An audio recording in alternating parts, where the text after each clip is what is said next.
mund të bëjmë gjë. Zgjohu është përqendruar edhe në promovimin e vlerave kulturore, ndërkohë që ka pasur edhe kontestime për shkak të mospërfshirjes së arkeologëve nga Kosova dhe Shqipëria në gërmimet e Kalas Shkupit. Pse gjithë ky insistim nga Zgjohu? Po nuk ishte vetëm insistim nga Zgjohu. Zgjohu e inicoi këtë çështje, po ju bashkangjitën edhe 18 organizata tjera jo qeveritare. Do thotë jeni dëshmitar të një kumtese të nënshkruar dhe të vulosur nga 18 organizata qeveritare që veprojnë këtu në Shkup, duke përfshirë shoqatën historianëve, shoqatën e shkrimtarëve, shoqatën e snafëve të çarşisë së vjetër, shoqatën e grave etj.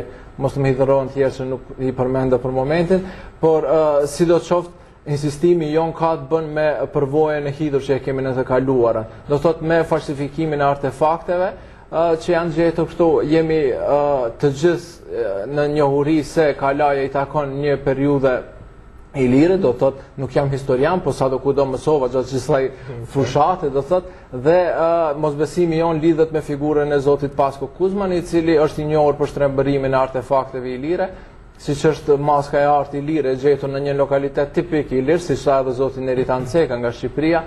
Ai atë maske paraqet si maskë maqedonase slave, do thotë, edhe pse është fakt i njohur se ilirët i kanë varrosur mbretërit e tyre me ashtu maske të artë, si dhe Kalaja e Ohrit, më falni, si dhe rasti me Kalajën e Ohrit, e cila është slavizuar komplet, do thotë është krijuar në një kala bizantine, siç ka ndodhur edhe me urën e Gurit në Shkup. Shifni, janë disa probleme që kërkojnë një analizë pak se më të thellë, jo me një përgjigje të shkurtër.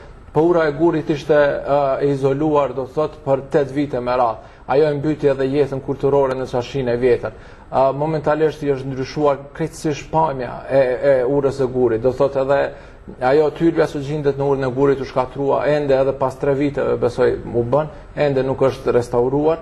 Dhe gjithë ato kanë ndikime në vdekjen në ngecjen e jetës tregtare në çarshinë e vjetër, në atraktivitetin e saj.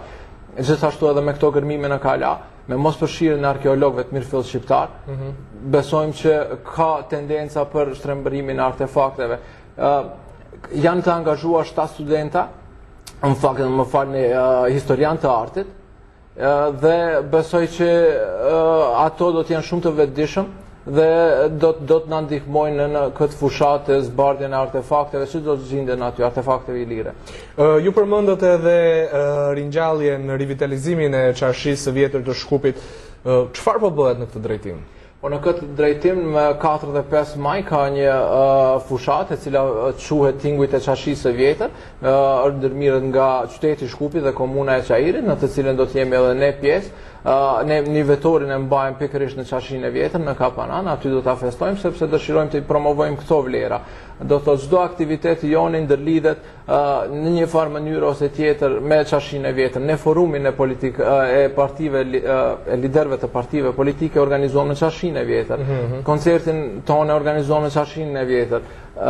Promovimin tonë në çarshinë e vjetër. Çdo aktivitet joni ka qenë ndërlidhur me çarshinë e vjetër. Po gjithashtu kemi edhe bashkëpunim të shkëlqyeshëm me SNAF-in.